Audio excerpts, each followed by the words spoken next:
Papunta ka ba ng Intramuros o kaya City of Manila? Merong masasakyan sa crossing sa Calamba. Tara, samahan mo ako alamin natin ang detalye ng biyahe ng St. Rose Transit.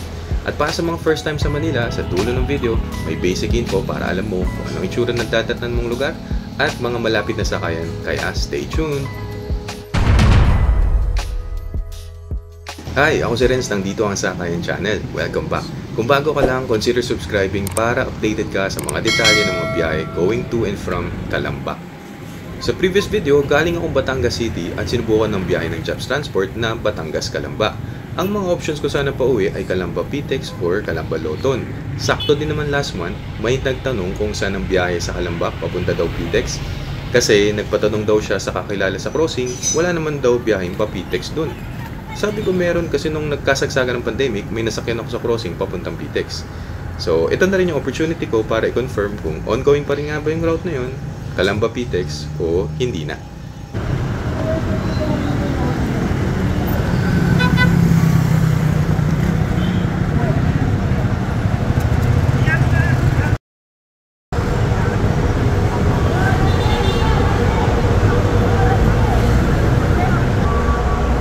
May biyaheng bang PTEX dito? Wala po. So ayun nga, confirmed na. Wala nang ang biyahe na gagaling dito sa Calamba. Dito kasi ako nakasakay dati. Ngayon, wala na daw. Dahil dyan, Calamba Loton ang sasakyan natin para na rin malapit lang sa uuwian ko. By the way, sa mga papuntang PTEX galing ng Calamba, makakasakay ka pa rin naman ng bus papuntang PTEX galing dito kasi dumadaan dito ang mga bus na nanggagaling ng Santa Cruz, Laguna. Maghihintay ka nga lang.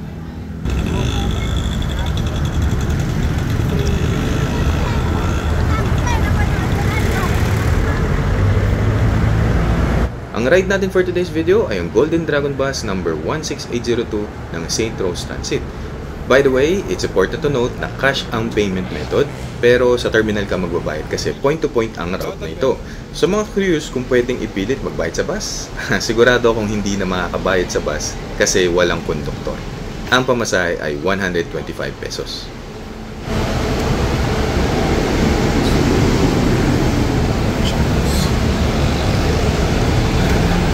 Dahil ito ay city bus, 2x3 ang seat configuration, syempre air condition, kaso dikit tuhod nga lang kasi nga city bus type. Ma-share ko lang, bukod sa biyaheng Loton, meron ding biyahe ng bus ang St. Rose Transit papuntang BGC at Makati. At meron ding biyaheng modern jeep na papunta namang Star Mall, Alabang.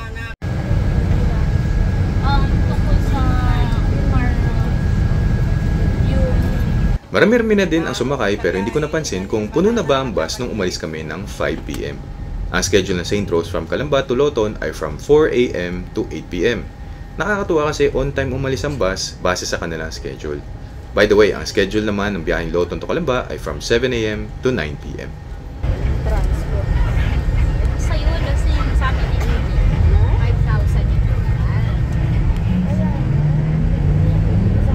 Dahil rush hour na nung pauwi ako, may build up na ng sasakyan sa tapat ng SM Calamba.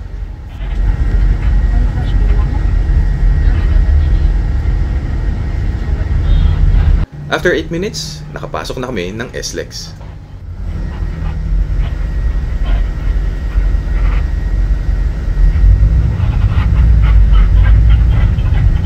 Sa una, maluwag ang daloy ng traffic pero sa bandang Binyan, naging mabagal na din ang pagalaw.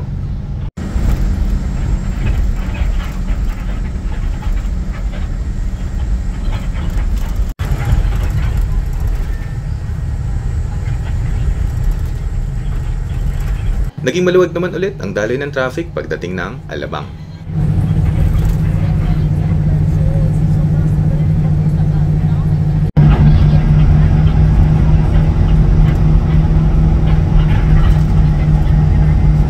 Dumaan ang bus ng SLEX Exit Toll Plaza ng 6 PM.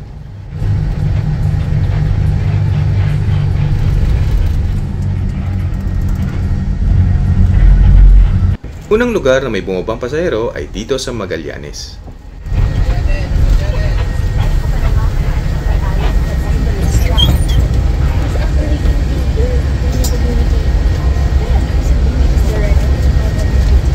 Pagkalagpas ng Magallanes along Osmeña Highway, ang mga sumunod na bus stops ay sa Don Bosco, Pasay Road, De La Rosa at San Andres.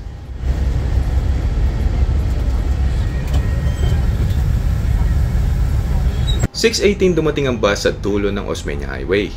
Kakaliwa ang bus papuntang Quirino Avenue, pagkatapos kakanan naman papuntang Taft Avenue.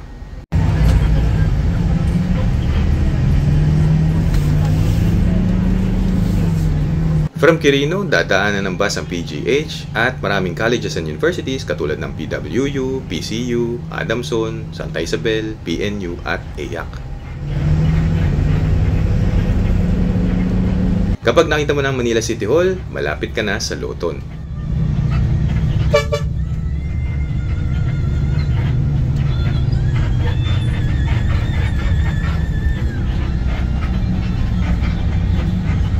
And finally, nandito na tayo sa Loton ng 6:30 PM. Bali, 1.5 oras ang biyahe sa araw ng linggo.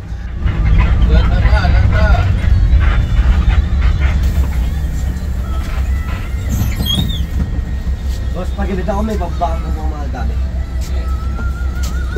Kuya, tanong lang, yung pamasahing 125 kanina, pag kalimbawang Makati o bababa, 125 pa rin? Oo. So, ano yun? Flat rate yun? Okay, thank you. By the way, flat rate ang pamasahe mula Calamba hanggang Loton. Ibig sabihin, kapag bumaba ka along Osmeña Highway at hindi sa Loton, 125 pesos pa rin ang pamasahe. Ang sakayan naman ng St. Rose Transit pabalik ng Calamba ay nasa tapat ng Manila Metropolitan Theater.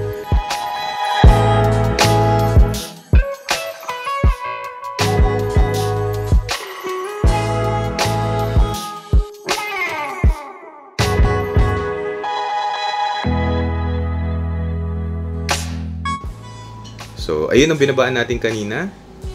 So, lalakarin mo lang dito sa ilalim ng tulay papunta dun sa terminal ng St. Rose Transit papunta ng Calamba. Para naman sa mga hindi pamilyar sa Loton, may 3 sakayan dito, depende sa pupuntahan mo. Nasa tapat mo ang sakayan ng jeep papuntang Quiapo, Espanya, or Commonwealth sa Quezon City, or bus papuntang Balagtas na dumadaan sa lang. In fact, yung bus pa Balagtas, sinakyan ko pa uwi.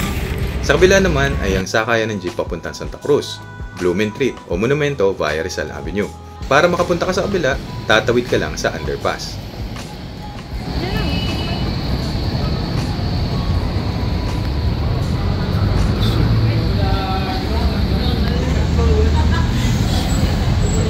Sa pangatlong sakayan naman, nandito naman ang mga jeep papuntang Binondo o Divisoria. So, syempre, gagamit ka pa rin ng underpass para makatawid doon. Underpass din ang gagamitin mo para makatawid at mapuntahan ang Intramuros. So guys, kung ikaw ay papuntang Maynila, galing Calamba, sakay ka na ng St. Rose Transit sa crossing. Mabilis lang ang ride dahil P2P pass to. Thanks for watching!